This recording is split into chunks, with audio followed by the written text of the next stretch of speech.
ครับก็ขอสวัสดีครับพ่อแม่พี่น้องของบ่าวสิงคานเนาะวันนี้ผมเองบ่าวสิงคานกับมาหาญาติของพ่อครับพี่น้องเนาะเพื่อมาตามความฝันโค้งสุดท้ายของลาวพัฒนาครับพี่น้องของวันที่24เนาะของมื้อนี้ครับพี่น้องถือว่าสาแหน่อยู่ก็บ่เป็นหยังครับพี่น้องเพื่อญาติของพ่อเพิ่นมีความฝันครับพี่น้องเนาะเพราะว่าผมเองบ่าวสิงคานก็บ่ได้ตามความฝันของญาติของพ่อโดนแล้วพี่น้องเนาะ ตั้งแต่ญาติของพ่อปล่อยเหลวไปหลอบใหม่ๆผมเองก็ตามความฝันอยู่แต่ว่าหลังๆมาบ่ได้ตามพอดีมื้อนี้ก็สิมาตามความฝันครับพี่น้องเนาะเด็กญาติของพ่อเพิ่นปล่อยไปก็เพิ่นที่เพิ่นได้มาก็446ครับพี่น้องเนาะ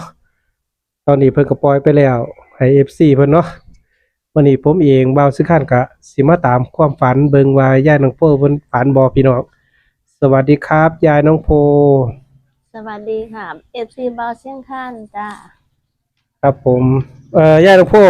มีฝันบ่ตั้งแต่ปล่อยเหลวไปตั้งแต่ไปเลขไปกับเมื่อคืนเมื่อฝันว่าได้ไปหาเฮือนย่ายหลังหนึ่งไปหอนเฮือนย่ายที่เสียไปแล้วเนาะค่ะญาติเราตายแล้วย่ายละตายแล้ว โอ้ เราก็เลยบอกให้กินบักม่วงให้เอาบักม่วงแล้วสิว่างกองไว้อยู่เพิ่นบอกว่านั่งนั่นเก็บบักม่วงกินเด้อก็เลยหยิบเอาบักม่วงมากินเนาะอืมกิแบนบหน่วยหนึ่งแล้วว่ามันแซ่บ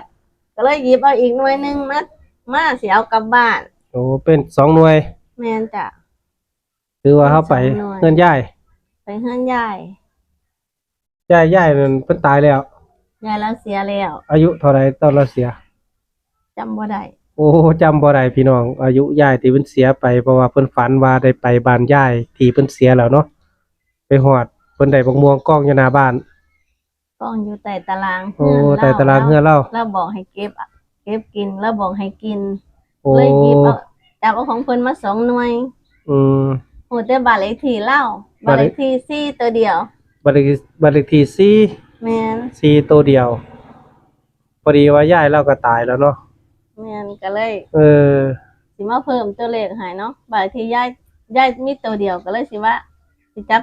40ให้เนาะจับ40ให้แต่บักม่วงเอา2หน่วยแม่น42หรือ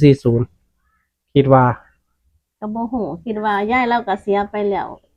ยายเราเสียก็ตีเป็นยายนี่บ่แม่นเก่าบ่ผู้เฒ่าคือจังได๋แต่ว่าเลขยายทั้งพวกก็มีอยู่ในเนาะเก่า4มีโอ้แม่น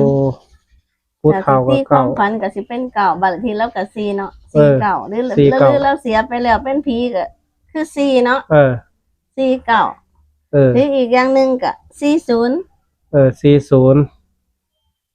เพิ่นก็สิเพิ่ม40ให้ FC เนาะพี่น้องเฮา40 FC ก็ หรือพิจารณานำกันครับพี่น้องเนาะถือว่าเราก็หมดบุญไปโดนแล้ว เพียงแต่ว่าญาติหลวงพ่อเพิ่นฝันพอได้ไปเอาบักม่วง หรือไปกินบักม่วงอยู่เฮือนเพิ่น2หน่วย ครับพี่น้องเนาะแต่เราก็เสียหมดละแต่ว่าอายุบ่ฮู้พี่น้องเนาะฮู้แต่บ้านเลขที่4ครับพี่น้องบ้านเลขที่4ฝันว่าบ้านเลขที่4แปลว่าจะได้ดีพี่ FC บ่าวสังขารเนาะ ให้บักม่วง2หน่วย เออ สิเป็น42นำบ่ ให้บักม่วง2หน่วยเพิ่นว่า บ้านเลขที่4บ้านเลขที่4นี่คือสิ4แน่นอนล่ะเนาะ คิดว่า4แน่นอนแต่ว่าเอาบักม่วง2หน่วยไปให้บักม่วง2หน่วยว่าติบ่แม่น42บ่หึ42บ่เออ FC บ่าวสิงคานเนาะญาติหลวงพ่อเพิ่นก็เพิ่มตัวเลขให้เด้อมื้อนี้ก็มีตัวใดแหน่โซ่เพิ่นเบิ่งแหน่ญาติหลวงพ่อญาติหลวงพ่อเพิ่มตัวเลขตัวใดแหน่ เพิ่ม42กับ40เนาะ โอ้เพิ่ม42กับ40แม่นฝันว่าหลังจากที่ได้เลขมา446มาก็มาฝันไปเฮือนยายหลังหนึงยายที่เราเสียไปแล้วล่ะพอดียายบอกว่าให้เก็บนั่นบักม่วงว่างไว้อยู่ให้เก็บเอามากินเพราะเอามากินมันแซ่บแล้วก็เลยเอาหยิบเอา2หน่วย อืม ก็เลยคิดว่าเป็นบ้านเลขที่บ้านเลขที่4บักม่วง2หน่วย 4ม่วง2หน่วยก็ตีเป็น42 42กับ40เลขที่เพิ่มให้ 42 40 40คิดจังได๋40คิดว่าบ้านเลขที่4ตัวเดียว โอ้ว่าย่าย แต่ ตาย ยายแล้วก็เสียไปแล้วก็เลยคิดว่าเป็นศูนย์ โอ้ย่ายตายก็คิดว่า40ครับพี่น้องเพราะว่าเอาบัตรเลขที่ เอ กับ บ้นเลข ย่ายตาย กับยายเสีย เสียน่ะคือ0 หรือผู้เฒ่าก็จะเป็น49ตัวเก่านี่แหละค่ะ ผู้เฒ่า49ตัวเก่า แม่นผู้เฒ่าก็49ก็ถึกเลขที่ อืม ที่อันต้นโพเงินล้านได้มาเนาะ เออ เป็น49 คือมื้อนี้ก็มาตามความฝันโค้งสุดท้ายเนาะย่าน้องโพ แม่นจะไปล่าวันแรกนี่ก็2 ทุ่มครึ่งเขาให้ อ่ะถ่ายคลิปแล้วไว้พร FC เนี่ย ให้ FC บ่าวเสียงข้างปังๆแห้งๆเด้อจ้าใน2 ทุ่มครึ่งนี้ไปเวียงจันทน์ในมื้อนี้จ้าขอบคุณค่ะ ครับผมสวัสดีครับให้ปังๆทุกคนครับ